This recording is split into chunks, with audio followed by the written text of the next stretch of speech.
Today's the day we're going to be part exchanging this little Ford Fiesta 1 litre. It's our little pride and joy. We've had her for about 6 years now and she's never let us down. We're going to part exchange her in for a van that we're going to be converting into a little mini day camper sort of thing. There's a few things we need to do. We need to clean it out. It is an absolute disgrace in this car. It really is. We've got to hoover the whole thing out and we've got to get that sticker off the back window as well. That should be a challenge because it's a freezing cold morning. But thank you, COVID. COVID has driven the prices up on everything, and cars are the one thing that it's really driven up. We managed to get a really good price for this 12 months ago when we went to part exchange this car. They only offered us £1,200. What? I've just sold her, or just part exchanged her, for £3,000 and picked up this little beauty, our Ford Transit Connect. This is the Mark II, I think they call it, the new shape. I just like the way it looks. It's got a lovely little bit of space in the back. We don't want one too big. We don't want one too tall. This is going to be absolutely perfect for what we want. Although it's going to be a bit tight and confined in the back, we're going to find loads of ways of making as much space as possible and converting as much space as possible, making it so it's a bit more livable inside. We're not going to be full-time van lifers. This is just the odd nights here and there. The first little outing, we picked it up, went straight down to the Ogwen Valley in Snowdonia. It is one beautiful little place. We absolutely love it here. And it was a good sort of test. You think you don't know how long that van's been sat in that showroom. So we wanted to give it a good blast, a good hour down the main roads at good speeds, let the engine warm up, let all the fluids circulate around the engine, just to see how it acts. I can get used to the vehicle and the vehicle can get used to me. I love this waterfall in the Ogwen Valley. It's just absolutely breathtaking. This place is just beautiful. First sunny day in about a month. Wave, love. And what an absolute beautiful place this is. Now, here's a word of warning. I did a bit of wild camping here, and in the morning, I'd come down off my little camper set, camped everything down and whatever, come walking down first light. You're not actually allowed to swim in this water. Apparently it's an area of scientific research and there's tons of endangered species around this area. We are going to get back to the van in just a second, but I just want to show you around my favourite place in Snowdonia first. I mean, the van is amazing. We decided it's a bit windy, it's getting late, it took a bit longer to sort the car out, so we just went for a little hike up Egan. We didn't actually go to the summit, we just went a little way up. It was a bit windy, as you can tell. You can probably see some bits flapping around, so a little piece of black stuff in the corner, that was the phone cover. But look at that, Glenogwen and Glenidwell just sat there beautiful with Trafan in the background. We went all the way up a little way and then come down a little bit, and it was just absolutely beautiful. Here's a little word of warning for you to do with the Ogwen Valley though. Today was the first really bright, nice, clear day in February, and it was about the 27th of February. Yeah, it was a bit bright.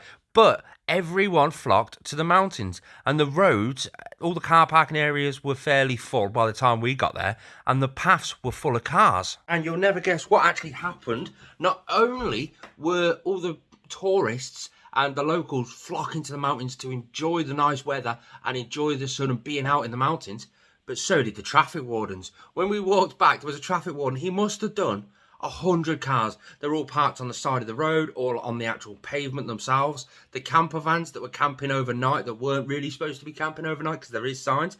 The traffic warden had a field day down there. He must have got 100 quite easily. Let's go show you around the actual van itself. As you can tell, we've already started to get some of the stuff together that we're going to need. That's the bottle plastic insulation. We've got some sound deadening and some reflective insulation, sticky stuff at a different location. In here, now I know what projects are like. Projects are bigger than you always think. Hello, Hugo. If you didn't know, I love reptiles. Right, so we've not only got 500 screws there, we've also got another load there, slightly different sizes. We've got a little touch up, which I'll run you through that shortly because that's something we need to. We've just got a little area we want to touch up on the actual van.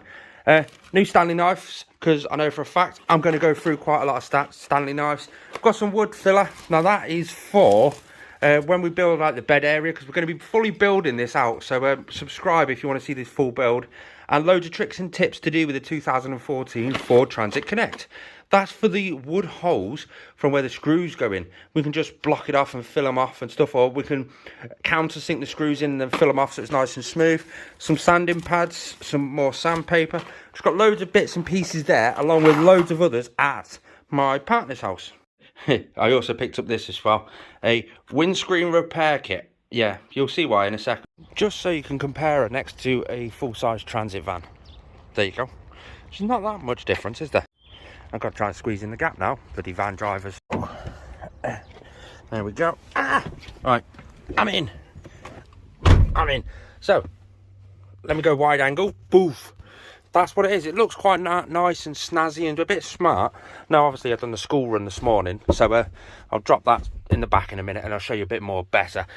Electric windows, heated windows, we've got all the heating and stuff, aircon, because this is the 2014 Ford Transit Connect Trend. So this is the one that's slightly lower down than the Limited. The Limited is the top, then you've got the Trend, and then you've got all the basic setting, base set ones, next one's down sort of thing. Full radio system and infotainment. I'm going to call it infotainment because that's the posh way of saying it, but it's not really that posh. But the stalks, they look quite snazzy, don't they? Now, that thing on the roof there, that is a rain sensor, apparently, from what I can tell. If you know otherwise, stick it in the comments down below, because I'm trying to build a community of Ford Transit Connect owners, so we can all work together and build things together and stuff. It rained this morning, and I didn't have automatic wipers, and to be fair, nothing on there says automatic. I don't know. There's your headlights and stuff. It's just absolutely cool and snazzy, and I've got all my electric mirrors and stuff. Another one with the Trend is this interior.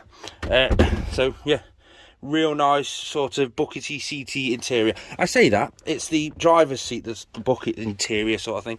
The thing I like about this, which is also a huge problem, which I'll go over in my next video, I'll go over all the problems within this van on the next video. See these little red toggle things just there? I've got a couple of them kicking around there to move the seat, so if I pull it, poof, it folds down. What an amazing armrest that is. I stick my phone under there, drinks in there. It's just, I drive along and I'm like, yeah, that's quite nice, and I can just, yes, it's, oh yes. Every man should have something in their van to remind them of their missus. I've got this little bubble, but yeah, I love that little thing. And then if I pull that cord again, boof, the seat will pop up, and underneath that seat, boof, more storage, cup holder storage. I've got USB ports, auxiliary inputs, and again, there is a slight little problem with all this, which I'll go over in my next video. I don't want to divulge too much now, but anyway, I'll pull that one back down again because I want to show you this one over here, which again, there is a problem already in that picture. I'll go over again. Pull this one, and this is what I like, or one of the things I like. Pull it up and down, the whole seat moves forward and it lays completely flat with a cubby hole there, and that's so if you're in the back you've got pipe and stuff that you can put through, because it's a builder's van, isn't it? And that just gives you that little bit more extra space, which I like that, which I need to really look at this to try and fix one of the problems that are within this van. Pull this cord back up again. I like this one. I like this van a lot, but there is some big challenges that I do need to overcome. It's a really nice, smart interior. Let's go and have a look in the back of the van. Oh, before we go, there's a little stone chip there. That's what I've got the stone chip repair thing for. Now we go down the back of the van, and I've got to get all that sticky off. That's going to come off on a future video as well. I've already figured out how to get all that off, but to get that off I've got to get these off, I've got to get that off, I've got to get the badge off. It's just a bit bigger of a job than I expected. I've got a full roof rack on it. Now I'm not going to keep that roof rack. I'm thinking I'm going to 2 bars with a rooftop box. That's what I'm kind of looking at, but that roof rack will come in extremely handy for transporting the wood and stuff around to help work on the inside of this van. Oof, loads of space. Look at that. Obviously we went hiking, we've got our boots. I don't know why I've still got her boots in here, but we've got it anyway. Full bulkhead down there. I want to get all that out, but there is a problem there. I'll go through that another day. Got all the wood lining and stuff. We've got to get all that out and just see what the condition is behind it. We've got to insulate it all. It's just going to be a mammoth challenge. Now we've got these bolts up here. They secure the roof rack. So I don't know how I'm going to change the roof rack over too much, but we're going to anyway. We've got some sound deadening. Can you see it up in there?